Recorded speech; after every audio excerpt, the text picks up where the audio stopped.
Kailan nyo binakbak yan? Ngayon lang o kagabi? Kahapon. Kahapon na. Kahapon din. Para malambot pa, no?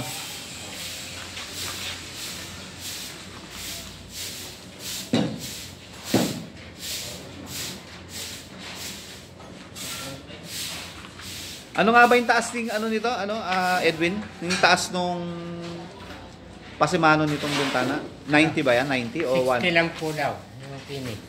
16 finish. Ang baba. Tapos, angat na ng... Dapat na. But, yun yata yung nasa plan. Yun yata ano eh. Oo nga eh. Sa baba kasi ayoko nang mababa eh. Tataas ko yun. Dahil sa baba yun. Ha? Sa baba, kita agad yung pag ano. Sa baba, dapat ano talaga yun. Mataas, no? Ano, Kasi pag bumaha, papasok yung tubig eh. 4 na paso yun. Sa taas. Sa baba? Sa baba. Oo, yung 4 na ano block. sa may kwarto dun sa baba. Ano. Buti dito kasi mataas dito eh. Okay. Dito, ano, 160 ang lapad. Tapos, 150 yung ano. 150 yung height ng ano. Yung bintana. Bintana.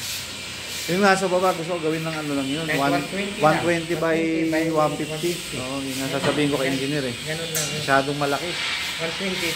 Pero, Yun ang standard. yun ang standard din. Standard din naman yan. Kaso, dito naman sa taas. Taas naman to eh. Kaya nga eh. Kaya sabi ko kay ano, dun sa gumagawa dun, baka pwede niyang gawing kahit 1 meter na lang yung taas ng pasamano.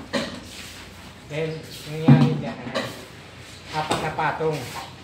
Tapos, Ito, 3 lang yan, di ba? 3 lang. O, 4 na patong, tapos yung palaman na yung pang ano na, di ba? yung pang finish na. Pang finish na. 1 meter. Sa 120. Ayun.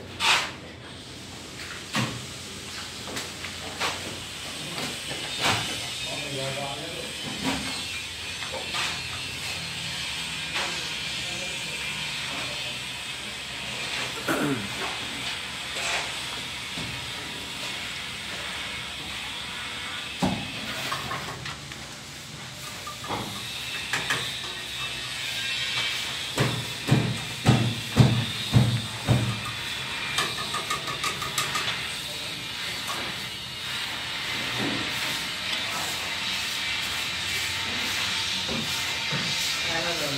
Siguro yung 90. Eh, gawin na natin 100 para 1 meter. Sa taas, 1 meter yan, di ba? 100.